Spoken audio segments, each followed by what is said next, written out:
Can you take me through Sunday and like what that was like when you heard the news about Wes getting injured, and then now you kind of realize that okay, I can go out there and I might be playing on the field.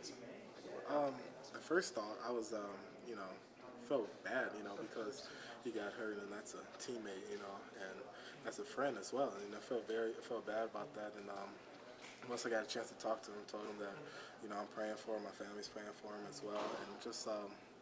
After that initial thought, plan that wasn't nowhere in the question. It's just I was worried about see how long he's out and just hope he's okay. And then once I found out, then it was now got to prepare for the game. And are you seeing more reps this week in practice as opposed to earlier weeks when Wes was healthy? Oh yeah, seeing a lot more reps, sweating a lot more. When we saw you at the end of training camp, you had your little neck shoulder, little deal here. Is that all long yeah, gone? All That's gone, long gone. Yeah. So you're 100%. 100%. I think I just slept well. Be careful this week. I will. And so a lot of the talk is about the running, like you running the ball and everything. But I was talking to Coach Cubitt, and he was saying that you can surprise a lot of people with your arm. How do you feel like with your confidence throwing the ball? I feel very confident. I think.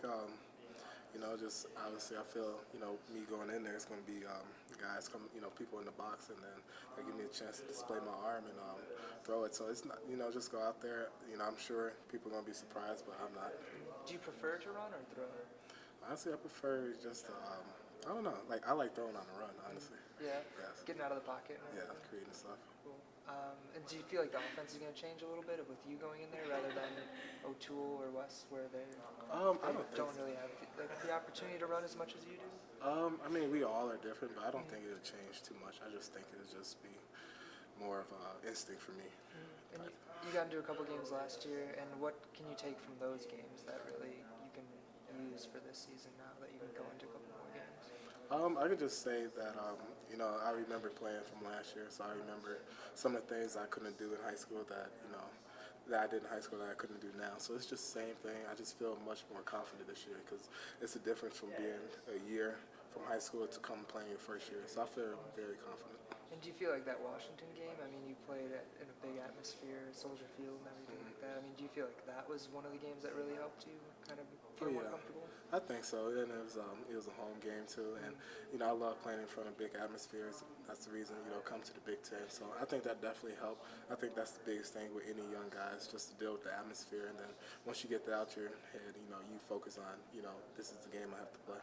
What was the biggest stadium you played in, the biggest crowd you played in front of last year? I would probably say probably Washington or Penn State. Soldier Field. Yeah, Washington or either Penn State, one or two. Yeah, that's right too. I mean, this week, is it different now? I mean, obviously it is, but I mean, just being excited, are you a little bit more excited of going into this week, knowing that you can get in there? Yeah, I mean, each week was exciting, but, it is a little bit more anticipation, I should say, with this going into this week. Thank you. Cubitt told me the other day that he talked to you at length last week kind of about your role and things like that. What was that conversation like at all? Was that nice to hear from him or anything?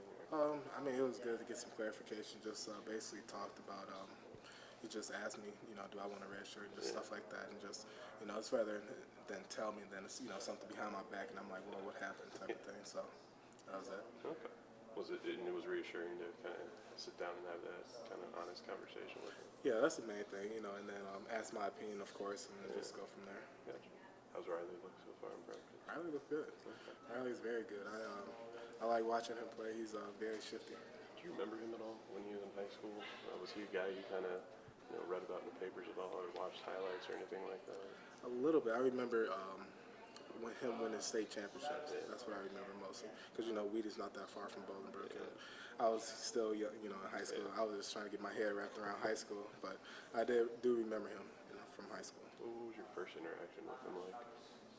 Your first interaction when you got here, I guess. With Riley? Yeah. It was just like, hey, how you doing? And then, of course, Riley's a very funny guy, and then I'm sure he said some type of joke, and then after that, we just hit it off from there. Yeah. Thanks, man. Thank you. So with the competition with Wes being out, I mean, do you feel more pressure on yourself at all? No, I feel if you put too much pressure on yourself, you won't play up to your game. I just think I just go out there. I just know what I have to do, prepare, and just do what I have to do for the team. Do you feel like your mindset or what you expected from the season changes at all with West now? You have more like kind of an incentive to be put into the game. I wouldn't say it changed too much, but I would just say it's more anticipation because I still take the same mindset I took the last few weeks. Just keep preparing like I'm the starter, but just know that I'm one step closer now. What's it like working with Riley as a quarterback? Riley, he's basically another coach on the field. He's an athletic coach, as I can say. Riley, he knows what he's doing. He knows like he helps me out. You know, if he sees something, and then he's just one of the guys that you love to have around. I mean, he doesn't seem to think too much, but it's hard for him to tell. Have you seen a shift in him since he has to step into this role this week so far?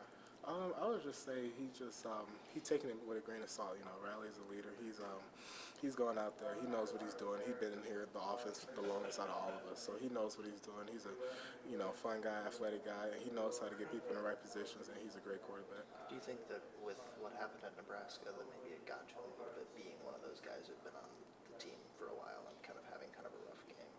I don't think so. I think it was a mixture of things.